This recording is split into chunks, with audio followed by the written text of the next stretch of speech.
You said that America has, quote, never been a racist country, unquote.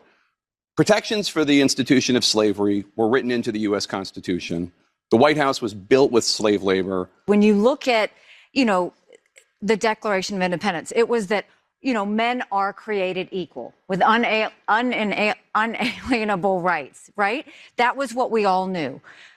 But what I look at it as is I was a brown girl that grew up in a small rural town. We had plenty of racism that we had to deal with.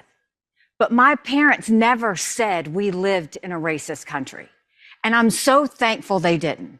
Because for every brown and black child out there, if you tell them they live or were born in a racist country, you're immediately telling them they don't have a chance. Just to push back a bit, because I was a history major in New Hampshire. You're talking about the ideals of America. But America was founded institutionally on many racist precepts, including slavery. But when you look at said all men are created equal, I think the intent was to do the right thing. What? Now, did they have to go fix it along the way? Oh, yes, but I don't think the intent was ever that we were going to be a racist country. Oh my God. Why is she gaslighting? What you just said is one of the most insanely idiotic things I have ever heard. She's just lying. So here's what she. Wait, hold on. Let me reintroduce, just in case people, that was Nikki Haley, who wants to be president of the United States, and at the same time lie to y'all's faces. So if you want another liar in office, I guess that's what politicians do. Then vote for her in New Hampshire if you're a Republican or independent, because that's what's happening.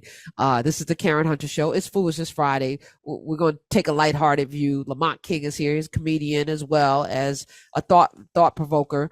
Lamont King, KingLamont.com. Yes, say you, sir. So one, shout out to Jake Tapper. I really like, his pushback. But so where she falls flat is, in that clip, just in that clip only, you tried. You know how they say you tried it?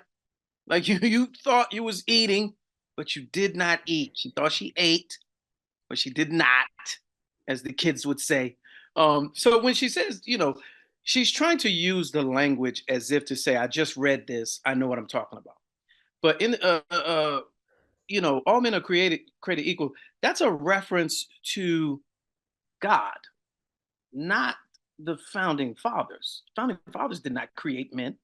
So you disarm your argument using that right there because you used it wrong. It's out of context. Now, the second piece of that is where you say that the intent wasn't racist. Well, in the beginning, even though with respect to the word men, the intention was that the enslaved peoples were not even human.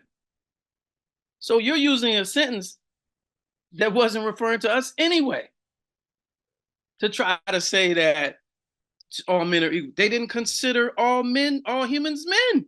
They didn't even consider the entire population as human. So you can't then use that as it wasn't there. And he's showing you that, Jake Tapper was showing you that, from a systemic standpoint, yes, it was. And that's a matter of historical fact. Right. So her doubling down, even after he corrected her, just shows one, she's ignorant to the fact, but two, by the round of applause and the uproarious cheering, oh my God, the audience doesn't care.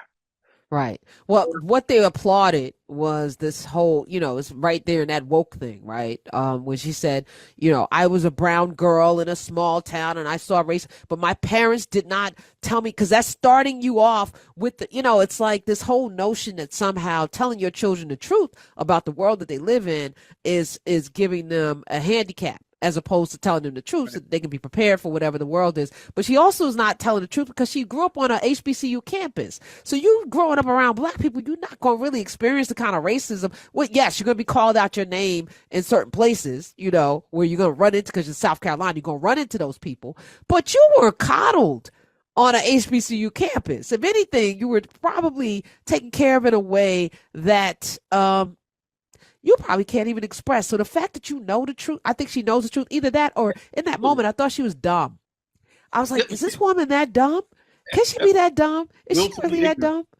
But even Is still, she? even still, that's when the coaching and your nervousness don't mix. Right. Because Right. she was trying to stay on the line.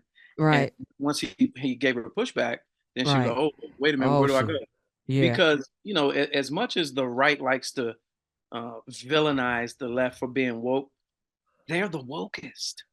Yeah. Because brown girl is a dog whistle. You didn't identify as that when you were young. Brown, people of Latin descent, people from the Middle East, Indians, they never referring to themselves as brown. That's new. That is new. That's You're absolutely 15. right. That's maybe 15 years old. Maybe that's new. It's true. So It's now true. trying to use that in your claim and trying to own that as a brown girl, I experienced it. No, you didn't. No, and we passed where you live at now last weekend. I don't believe you. I don't believe you. I was at your house, Nikki. Did you drive by her house? Did you drive by her Yeah, house? we did. Yeah, Did yeah, you? yeah, yeah. Okay. It's what you think it is. Yeah. That's $2 million. 866-801-8255. Well, no, more than that.